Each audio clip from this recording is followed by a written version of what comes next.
বন্যার পানির তোড়ে অনেকের ভিটে মাটি প্রায় নিশ্চিহ্ন। এখন পানি কমছে, বাড়ছে লাশের সারি। এখনো পর্যন্ত অর্ধ শতাধিক মৃত্যুর খবর এসেছে।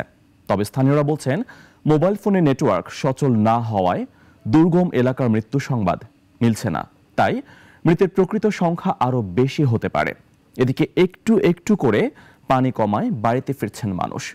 সহায় সম্বল হারানোয় বন্যা কবলিত এলাকায় এখন শুধুই হাহাকার।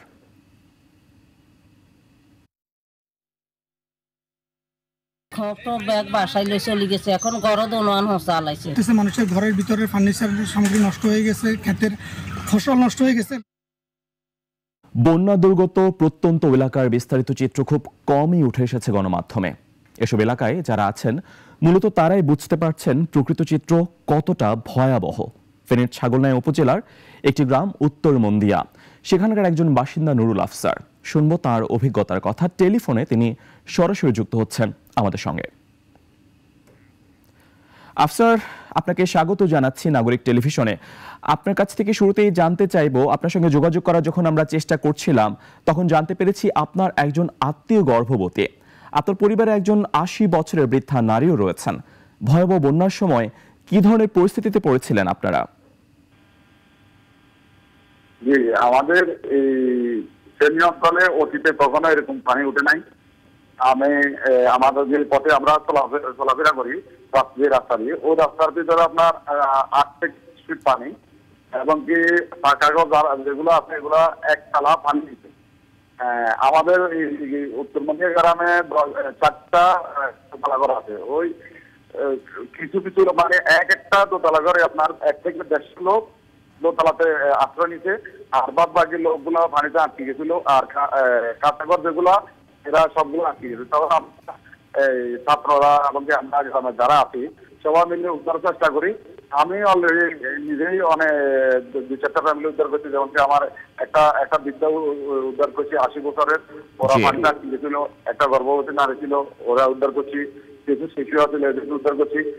এখন মূলত এখানে পানি উঠে আপনার 21 তারিখ থেকে পানি ওঠা শুরু হয় ঘরের ভিতরে আস্তে আস্তে যাইতেছে। কিন্তু এই পানিগুলো মোটামুটি নামতে যায় আপনার 27 তারিখে। 8 দিন পানি বন্ধ ছিল। এরা খাদ্যের অভাবে, বিশুদ্ধ পানির অভাবে অনেকটা কষ্ট করছে।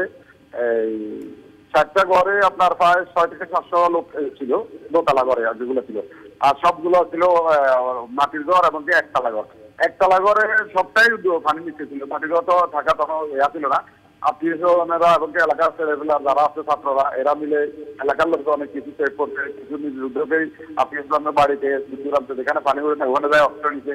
এখন মোটামুটি সবাই বাড়ি ঘরে ফিরতেছে। বাট আপনার কাঁচা ঘর গুলা, মানে যেগুলা কাঠের ঘর, সেগুলো তো থাকার উপযোগী নয়। এমন অবস্থা হচ্ছে অনেকগুলো ঘর পড়ে গেছে। জি, একটু জানতে চাই সেটা নুরুল আফসার।